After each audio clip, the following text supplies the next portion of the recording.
Hoy, hoy!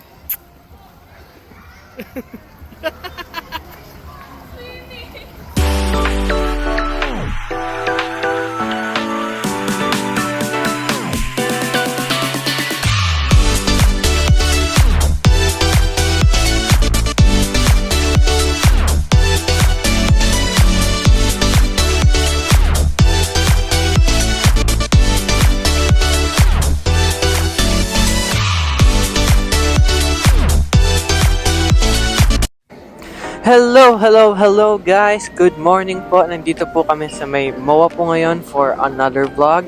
This is a special occasion dahil ngayon po is birthday po ng aking cousin po na si Vriel. July 4 po birthday niya at ako naman po is July 5. At saktong-sakto dahil weekends po yung birthday namin. So na idea po namin is like mag-stay over po sa isang hotel here po sa may Manila, malapit po sa MOA. So first po, nag-room muna po kami dito sa may MOA. Nakita kami yung mga shops and other stuff po. We still have like 2 days to explore this mall. So we didn't really explore that much po. But we still had a lot of fun.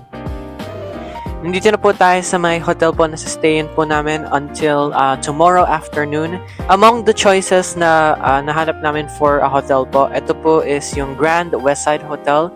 In our opinion po is ito yung pinaka-best para sa price po namin and sa things na meron po siya. And yung distance po from MOA.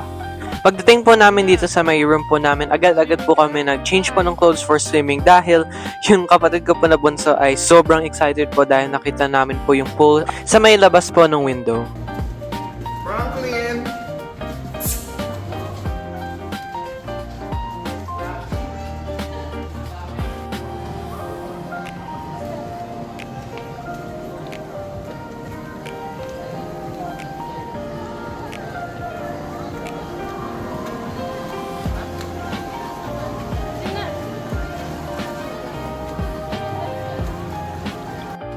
Pagpunta po namin sa may pool area po, dito muna po kami sa may like kiddie pool po nila na hindi masyado po malalim, mga like 2 feet or something like that po. Dahil gusto po namin laruan muna po yung kapatid po namin bunso.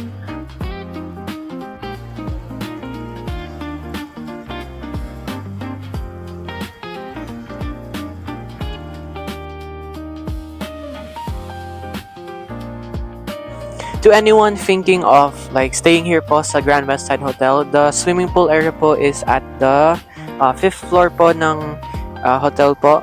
Very open po siya dahil like parang may 2 buildings between po.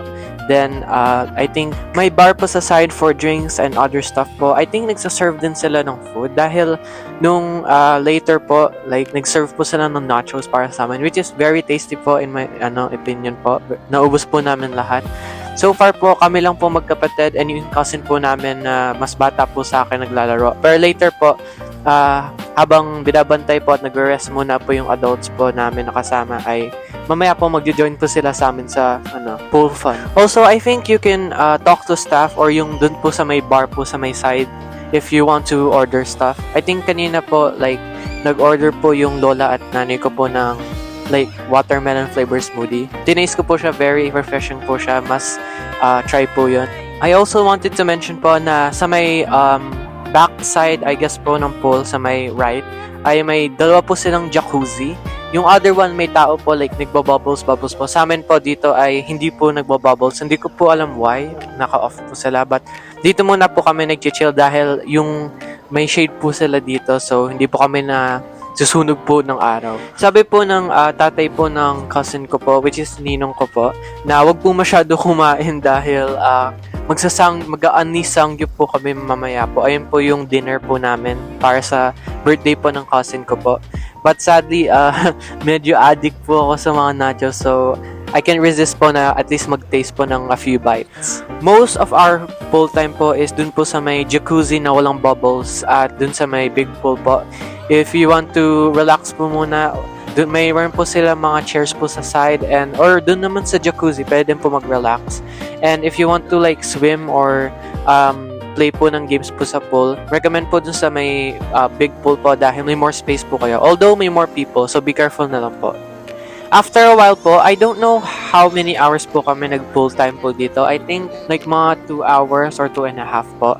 But anyways po, eventually po ay napagod na po kami dito sa may pool at nasawa na po. So, bumalik po kami sa mga rooms po namin para mag-ayos.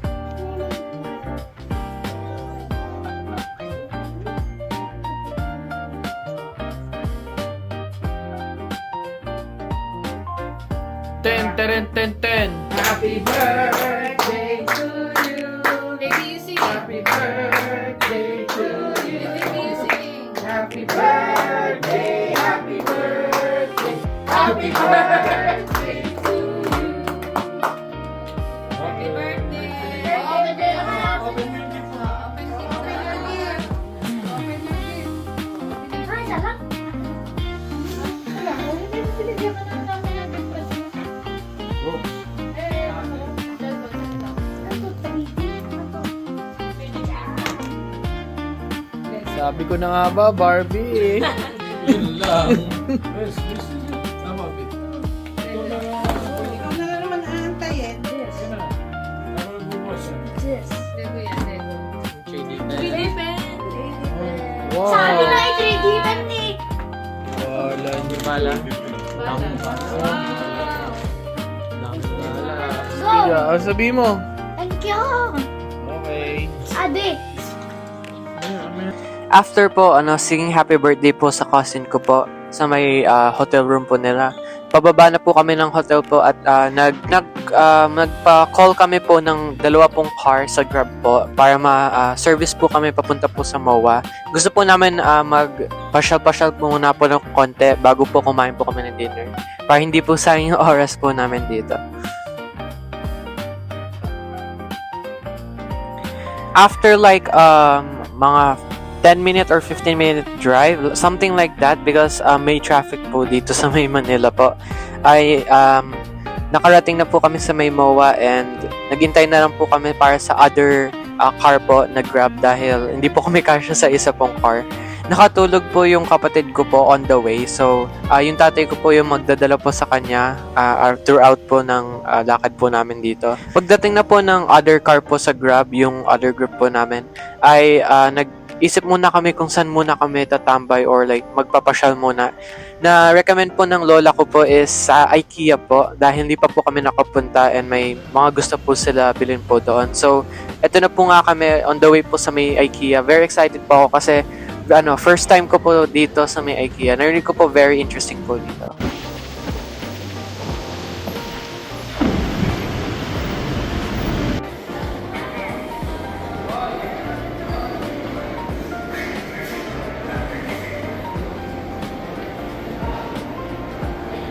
After getting a cart po ay grabe talaga, ang laki sobra po dito. Na hindi joke po yung parang meme po na mawawala ko po dito. So sobrang laki po, nakakalito po kung saan po may singit-singit po na pumapasok po mga tao. Hindi sure na sure pag wala ka pang alam po dito, mawawala ka. After IKEA po, we decided to walk po sa may Sangyupan po na kakainin po namin dahil hindi po masyado far daw po and pangpagutom po. While walking po on the way po sa pupuntahan po namin na Sangyupan ay here po sa street in Manila po, especially po sa gabi, is very, hindi naman beautiful pero mesmerizing po talaga sa akin kasi hindi po ako really isang city boy dahil sa may countryside po kami sa may Laguna po sa Bayside. So, I don't really see yung mga big buildings with big lights po. So, very mesmerized po talaga ako na makita po yung mga stuff po dito. Malapit na pala po tayo sa may restaurant po na kakainan po namin. Dito po sa may tapat po ng sign po ng Arena Mall of Asia ay kakross lang po kayo ng street tapos makita niyo po yung Sangyupan na kakainan po namin.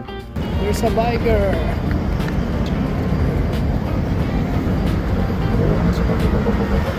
Oh, run! Sila lolo't lola.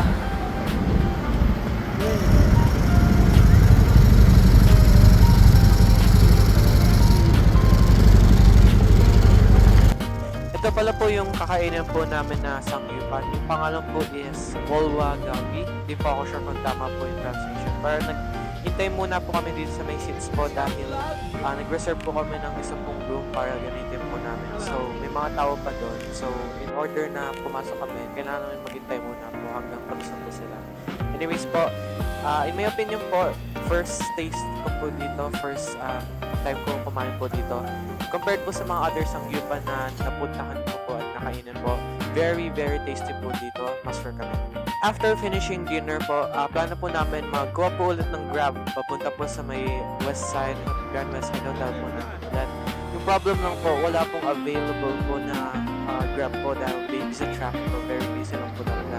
So we decided to walk po, medyo mga 15 minutes I say po or more po, na nag-walk po kami papunta po sa hotel po namin. Dahil wala po talaga, as in wala na po talaga kami makuha pong Grab.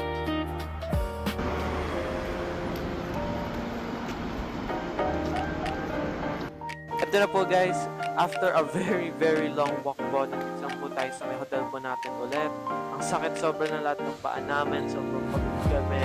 But at least na siguro po na-digest at natutunan na po yung pagkain na kinain po namin kanina dahil po sa walk.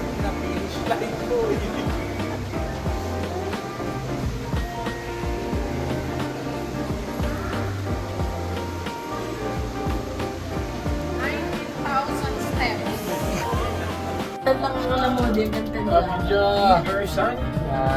Chinese na.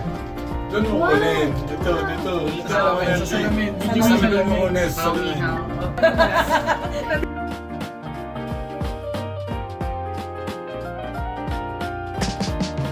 What's up guys? Good morning.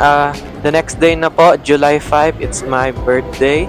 Pataas na po kami sa either second or third floor po sa may isang part ng MOA, I think. Kakain po kami sa may Vikings, which is exciting dahil hindi pa ako nakapagkain po dito sa Vikings po. Pero although, na-experience ko na yung buffet. Pagpasok ko po dito sa may Vikings, very nice yung aesthetics po nila. Like every stall po or isang like building or house ay may parang theme or something na connects it po sa food na sinaserve po doon. To be honest po, at this time hindi pa po ako masyado natunaw sa breakfast po dahil parang breakfast buffet din po kami sa may hotel po namin. So, to be honest, compared po sa kaya ko po kainin, like yung sangyup po, medyo hindi ko na mahina pa po ako dito.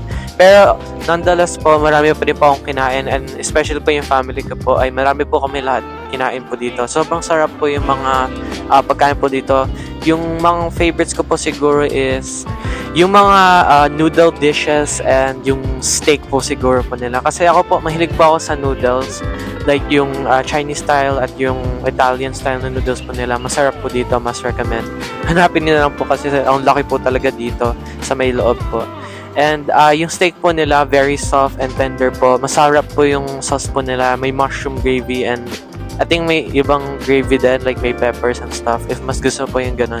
Meron din po mga salads and mga sushis po, if mas gusto mo healthier po na option. Pero to be honest, pag dito ka sa Vikings, it's best to like eat what you want and eat as much as you want kasi hindi ka palagi naman nandito. Minsan-minsan lang po talaga yung ganito. So, enjoy it while it lasts. Also, pag hindi mo masyado type yung mga ay kakaiba dito, yung different types of cuisines po, meron po silang mga Pinoy meals po, like caldereta, adobo, yung mga ganun po dito sa may, I think left side po, if hindi mo masyado gusto yung mga iba. There's also mga pastries, ice cream, and beverages, and drinks po. I think may alcohol pero hindi ako sure. There are also like mga muffins, donuts. Sarap ng donuts po nila. Na-taste ko po. Very nice po. Also, I think pwede ka mag-book dito. Not sure. If you want to eat like with a big group po, I recommend booking po a table because so ang dami po ditong like tao nakita ko. Like parang walang isang table or seat po na walang tao. So, I recommend reserving po isang table for your group when eating here po. Our table po is nasa may pinaka-left po sa dulo sa front. Nandun po yung table po namin. So, yung ginawa ko po is pumunta po ako sa first stall, left to right. Nag-ikot po ako sa lahat po. Kinuha ko po yung lahat na parang looks interesting at gusto ko i-taste. After that, umupo ako, kumain po. Tapos, kung nagustuhan ko po, babalikan ako. Pag hindi, edi I'll get something new or something na gusto ko pa i-taste. Also, minsan po, like, hindi sa lahat, pero may some dishes po na nauubusan po sila. Like, I think like yung mga siomai or mga small things like that po, nauubusan po sila. So, minsan po, if you want something, yung food po na ganun, ay just wait for the staff to refill it and or maybe come back later hanggang na-refill po siya. Overall po, very happy ako and very thankful po sa parents ko dahil nakapagkain po ako dito. So, very big shoutout po sa kanila lahat sa pag celebrate po ng birthday ko po dito. I had a lot of fun po, a lot of memories were made po, of course. And overall, very thankful lang po talaga nakasama ko po yung family ko po dito sa birthday ko po.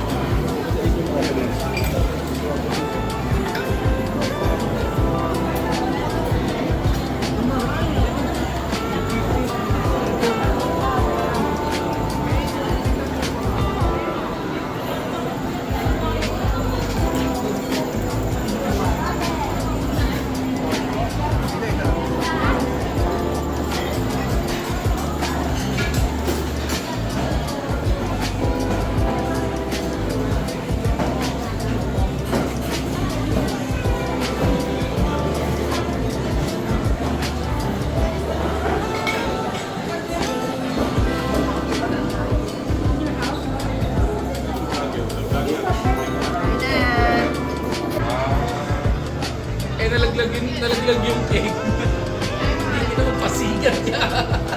Nalaglag yung cake.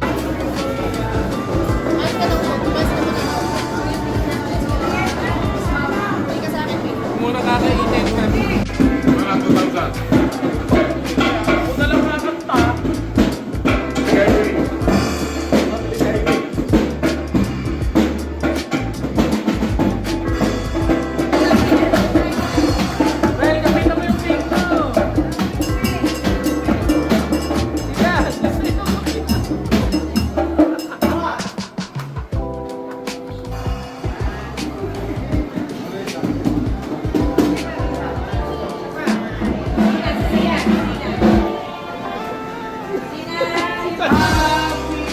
Isa yung mga nakabawi.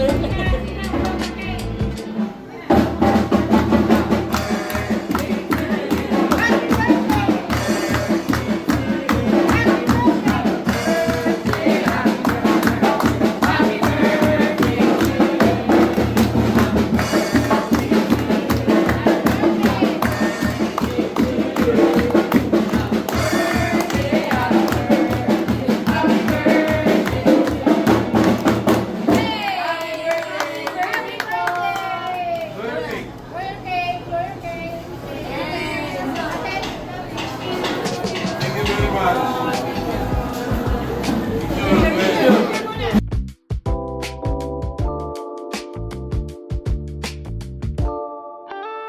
After resting for a bit, after namin kumain dahil nagpapatunaw kami ng konti, ay nagtambay muna kami sa may mall ng konti, nag-look po sa mga shops and other stuff. Ako po, pumunta po sa Fully Booked to buy myself some manga because I love manga and I love reading. So, yeah. After that po, nag-meet up na lang po kami sa isa pong location. I think sa Uniqlo po. Yeah. Nag-buy po kami ng Uniqlo. Anyways, guys, this is the end of the video. I hope you enjoyed it all. Don't forget to like, subscribe, and comment down below what you think. And see you in the next one.